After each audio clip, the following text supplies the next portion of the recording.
Radio Publique Africaine.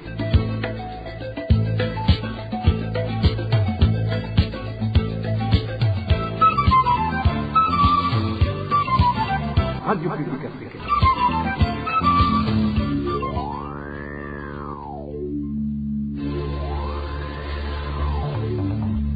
C'est le moment de suivre le journal parlé en français. À la présentation, Émile Nivassoum. Bonsoir et bienvenue dans le journal du 12 mai 2024. Voici les principaux titres. Cet employé du restaurant Eden Garden, introuvable depuis une semaine, ils ont été arrêtés par des policiers. Les détails à suivre tout à l'heure. Ils viennent de passer 3 mois sans courant électrique à Kigamba. Nous allons nous rendre dans cette commune de la province Changuzo au cours du journal. Et la Chine accorde 1,5 million de dollars au Burundi en don pour appuyer les cantines scolaires. Nous allons également en parler. Le développement du journal, c'est tout de suite. Le mouvement Red Tabara dément énergiquement les accusations du gouvernement burundais qui l'implique dans les attaques à la grenade perpétrées depuis un certain temps dans différents quartiers de la mairie de Bujumbura. Dans un communiqué de presse sorti ce dimanche, ce mouvement rebelle estime que les déclarations à la va-vite à chaque fois qu'il y a une attaque sans aucune enquête faite questionnent sur la responsabilité du régime CNDD-FDD dans ces crimes. Red Tabara rappelle qu'il ne s'en prend pas à des civils innocents. Dans ce communiqué signé Patrick Nahimana, porte-parole du mouvement, Red Tabara déclare que le gouvernement devrait plutôt s'attaquer aux problèmes de fond qui hantent le peuple burundais au lieu de se livrer à un exercice de diversion à travers de pseudo-enquêtes sur des crimes de son fait. Le mouvement de résistance pour un état de droit Red Tabara exprime toute sa sympathie pour les blessés et les familles éprouvées. Pour rappel, dans une conférence de presse tenue hier, le porte-parole du ministère de l'Intérieur et de la Sécurité publique a incriminé son mouvement rebelle dans des explosions de grenades survenues le 10 mai et antérieurement dans différents quartiers de la mairie de Bujumbura. De son côté, le gouvernement du Rwanda, accusé également de participer dans ces jeux de grenades, demande au gouvernement burundais de ne pas l'associer dans ces problèmes internes. Selon le communiqué du bureau du porte-parole du gouvernement rwandais, le Rwanda n'est pas lié à cette attaque à la grenade et n'a pas de raison de s'y impliquer. Selon le même communiqué, le Burundi a un problème avec le Rwanda, mais le Rwanda n'a pas de problème avec le Burundi. Le gouvernement rwandais appelle le gouvernement burundais à résoudre ses problèmes internes et à ne pas associer le Rwanda à ces problèmes ignobles. À propos justement de ces jets de grenades dans différentes localités de la ville de Bujumbura, la rédaction de la RPA est déjà au courant de l'identité des individus exhibés devant la presse ce samedi par la police comme étant leurs auteurs. Parmi ceux-là figurent Venant Buhungu, Emery ainsi que Canesius Savimana, dont nous avions parlé dans le journal de ce samedi et qui venait de passer des jours sous les verrous au service national de renseignement. Notre rédaction cherchait toujours l'identité des autres individus exhibés, mais nos sources au sein de la police burundaise signalent un climat de mésentente entre certains officiers de la police et le service national de renseignement. Ces policiers sont au courant que les lancements de grenades ont été préparés à l'intérieur du service national de renseignement, précisent nos sources, et nous y reviendrons dans nos éditions ultérieures. Le parti Sahwanya Frodebu a également sorti un communiqué hier pour condamner les auteurs de ces attaques à la grenade. Dans ce communiqué signé par le président du parti Patrick Nkurunziza, ce parti réconforte les familles des victimes de ces attaques. Ce parti demande au gouvernement de mener des enquêtes concluantes afin que les meurtriers soient identifiés et que soient connues les raisons de leurs agissements. Le parti Sahwanya Frodebu termine en recommandant au gouvernement de faire en sorte que personne ne soit traité injustement et de tout faire pour résoudre ce problème dans le but de rétablir la paix et la sécurité dans la capitale économique Bujumbura. Dans un instant, nous parlons droits de l'homme. RPI. Arrestation aux allures d'enlèvement depuis une semaine de 7 employés du restaurant Eden Garden du quartier Kajaga, zone Rukaramu en commune Mutimbuzi. Nous sommes dans la province Bujumbura. Ils avaient été arrêtés par des hommes en uniforme policière et embarqués dans un véhicule de police. Les familles ont cherché partout, mais les 7 restent introuvables. Elles pensent que le propriétaire de ce restaurant serait derrière ces arrestations. Les détails avec Emmanuel Niungeko. Liliane Kadende, Stacy Brenda Kaneza, Gloria Umugwaneza, Joseph et Fiston Balowa, tous employés du restaurant Eden Garden, ont été arrêtés lundi dernier au service et conduits par un véhicule de la police de l'appui pour la protection des institutions, API en sigle. Un autre employé du Nord Delvis Nina Hazwe a été appelé le même jour par le responsable de ce restaurant, puis arrêté par les mêmes policiers qui l'ont également embarqué à bord d'un véhicule. Clovis Nyonguru Akantarui était arrêté mardi alors qu'il se présentait au service. Tous ces employés ont été conduits par des policiers dans un endroit jusqu'ici inconnu. Nos sources au restaurant Eden Garden indiquent qu'il y avait une tension à l'interne due aux incompréhensions des uns et des autres sur le recrutement des employés dans ce restaurant. Selon toujours nos sources, le patron du restaurant Eden Garden, un homme d'affaires nommé François Ouiraguié, connu sous le sobriquet de Mayondoli, serait derrière les arrestations de ses employés. Leur famille indique qu'ils ont cherché en vain les leurs dans tous les cachots, ajoutent nos sources. Ainsi, ces familles désirent connaître le lieu de détention de leurs proches et le motif de leur arrestation. La RPA n'a pas encore pu joindre par téléphone l'homme d'affaires François Ouiraguié, surnommé Mayondoli, accusé d'être le commanditaire de ces arrestations pour qu'ils réagissent, de même que les responsables de la police dans cette région. La Chine accorde une aide de 1,5 million de dollars au gouvernement burundais.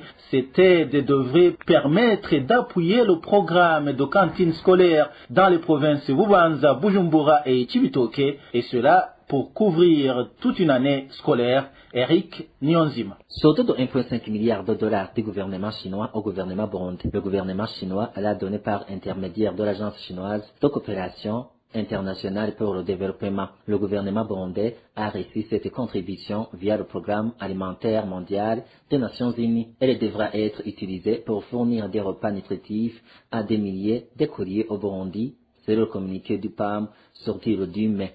Ce financement permettra au PAM d'acheter 985 tonnes de maïs et 245 tonnes de pois cassés jaunes et de bénéficier à 42 000 écoliers pendant un an dans les provinces de Bubanza, Bujumbura et Cibitoke. Selon ce communiqué s'exprima lors d'un événement de l'enseignement à l'école primaire Buganda dans la province de Cibitoke, Zezao Jianping, ambassadeur de la République populaire de Chine au Burundi, a déclaré que la Chine est heureuse de soutenir les repas scolaires qui améliorent la nutrition des enfants, leur permettant de se concentrer sur leurs études et d'obtenir de meilleurs résultats à l'école. Les programmes de repas scolaires peuvent constituer une puissante incitation pour les familles pauvres à inscrire leurs enfants à l'école. Une étude réalisée par l'université Harvard au Burundi indique le communiqué de PAM montre que les repas scolaires représentent une économie de 14% des dépenses alimentaires d'un ménage et permettent aux étudiants de se concentrer sur leurs études, ce qui, selon le communiqué, entraîne une augmentation durable de la scolarisation et une baisse des taux d'abandon scolaire. Il montre également que les écoles dotées de cantines ont un taux de réussite aux examens de 5,1%, plus élevé et un taux d'abandon inférieur à 3,6% par rapport à la moyenne nationale. Dans un instant, nous parlons société. RPI. La commune Kigamba de la province Changuzo vient de passer 3 mois sans courant électrique, une situation qui paralyse pas mal d'activités génératrices de revenus. Le point avec Eric Nyonzima. Alors que les habitants et commerçants de la commune Kigamba en province de Changuzo sont menacés par la vie difficile causée par le manque de carburant, ils affirment que le manque d'électricité est venu aggraver la situation. Cette problématique de coupure d'électricité date de 3 mois. Notre source indique les domaines qui ont été le plus touchés dans cette commune. Cette J'ai des amis propriétaires de salons de coiffure. J'ai des amis qui arrivent à joindre les deux bouts du mois grâce au métier de soudeur. J'ai encore des amis qui travaillent dans les maisons qui génèrent des revenus grâce à ceux qui viennent charger de téléphone. J'en connais des propriétaires de cafétéria. Tous vivent le même calvaire suite à la crise énergétique qui ose même mentionner la pénurie du carburant. Les habitants de Kigamba et les commerçants font appel à l'intervention du gouvernement afin d'éviter le chaos dans cette commune car certaines familles risquent de mourir de faim.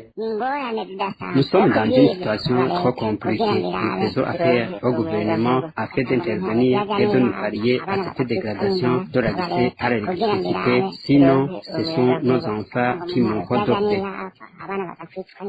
À ce propos, nous n'avons pas encore joint Jean-Claude Manirakiza, directeur de la région Centre-Est à la Régides. Clientélisme dans la distribution des boissons Braroudi dans les communes Makamba et Mabanda. Nous sommes en province Makamba. Depuis un certain temps, 4 cabarets de ces deux communes sont actifs parce qu'ils ont le privilège d'avoir ces produits. En conséquence, ces cabarets profitent du monopole pour vendre ces boissons à des prix exorbitants. Le point avec Elvis Nyomongel. Seulement 4 des bars se trouvent en commune Mabanda et à Makamba. Au chef-lieu de la province Makamba, on doit d'être approvisionné en boissons de la Braroudi. Il s'agit des bars se trouvent à un endroit appelé Mkanogo, le bar appelé Omuban, un autre appartenant à l'ancienne ministre bondaise Jander Ndirahisha et l'autre bar de l'endroit appelé Ngozi. Selon la population de Makamba, les propriétaires de ces bars ont même le droit d'accéder directement dans le dépôt de la Braroudi en province Makamba. C'est cela qui leur permettrait de s'emparer de tous les produits dont ils veulent, comme le témoigne cet habitant. Ici, au chef-lieu de la commune Mabanda, en province Makamba, il y a un sérieux problème des produits de la Braroudi. C'est vrai qu'actuellement, c'est un problème un peu généralisé, mais ici, chez nous, ce problème a pris une autre dimension. Tout sera dans le but de vendre, monopoliser le commerce de ces produits et donc fixer les prix comme l'on veut. Ici, à Mabanda, l'on a tiré le droit d'obtenir des produits de la Braroudi à tous les dépôts qui disposaient de ces droits avant. Seuls 4 bars ont le droit de se rendre à un dépôt de la Braroudi pour s'approvisionner en boissons de la Braroudi. Il s'agit du bar se trouvant à un endroit appelé Kanogo, le bar Omobano, le bar de l'ancien ministre Bronde Janvier et un autre bar situé à un endroit appelé Ngozi. Seuls ces 4 bars ont le droit d'être servis en boissons de la Braroudi. Pour le moment, les prix des boissons de la Braroudi sont fixés par les propriétaires de ces 4 bars, ce qui justifie la hausse exagérée des prix des produits de la Braroudi. Pire encore, la population est choquée du fait que la plupart des autorités qui devraient prendre le débat pour éradiquer ce comportement sont les premiers clients de ces bars. Quand ces boissons sont disponibles, elles ne sont pas vendues au prix officiel. Actuellement, une Amstel coûte 4000 francs burundais à tous les 4 bars dont je vous ai parlé. Là aussi, on ne sert pas n'importe qui, c'est le favoritisme qui prend le devant. Une primo s'achète à 3100 francs burundais. Donc, seuls les 4 bars obtiennent la quantité suffisante de ces boissons. Quant aux autres bars, quand ils veulent en acheter pour les vendre chez soi, une Amstel s'achète à 3500. Ceci se fait aux yeux des autorités, que ce soit les OPJ. Les chefs de colline, ils assistent sans rien faire. Et souvent, ils font partie des clients. Ils regardent ces magouilles sans rien faire. Les informations en provenance de la population des chefs-lieux de la province de Makamba indiquent que parfois les propriétaires de ces bars cachent ces boissons pour les donner aux taxis-motos dans le but d'aller les vendre en Tanzanie. Ainsi, la population demande à l'administrateur de la commune Mabanda de sortir de son silence et de faire quelque chose. Contacté à ce propos par la RPA, l'administrateur de la commune Mabanda, Hatungimana Jean-Béry, et celui de la commune Mabanda, Irakiza Zwena, sont restés injoignables. Pour clore cette édition, les habitants de la commune Rumonge, nous sommes en province Rumonge, s'inquiètent de la hausse du prix du sel dans un laps de temps. Dans un délai de moins d'un mois, le prix d'un kilogramme de sel est passé de 1200 francs à une somme variant entre 2000 et 2600 francs. Le prix d'un sac de 25 kg qui était vendu à 23 000 francs burundais coûte actuellement 40 000 francs. francs. Ce citoyen indique que les commerçants qui importent ce produit de la Tanzanie leur expliquent que la valeur des shillings tanzaniens a augmenté si l'on compare avec le franc burundais. Suivez plutôt le témoignage de cet habitant de Rumonge. Le sel manque et on ne sait pas comment ça va se passer. Les petits commerçants, lorsqu'ils s'approvisionnent auprès des grossistes, se voient dire qu'ils n'en ont pas. Et ces grossistes rapportent qu'en se rendant à Bujumbura, on leur dit qu'il n'y a pas de sel. Un grossiste nous a expliqué que le sel au Burundi serait épuisé et qu'il est compliqué de l'importer de Tanzanie, car les shillings tanzaniens ont une valeur supérieure au franc burundais. Lorsqu'ils importent ce produit, son prix augmente et ils estiment qu'ils auront des ennuis. Si tu veux un sac de sel qui se vend 15 000 shillings tanzaniens, tu dois donner 30 000 francs burundais. Une fois au Burundi, le prix de ce sac peut atteindre 50 000 et là tu comprends que le prix d'un sac va être exorbitant.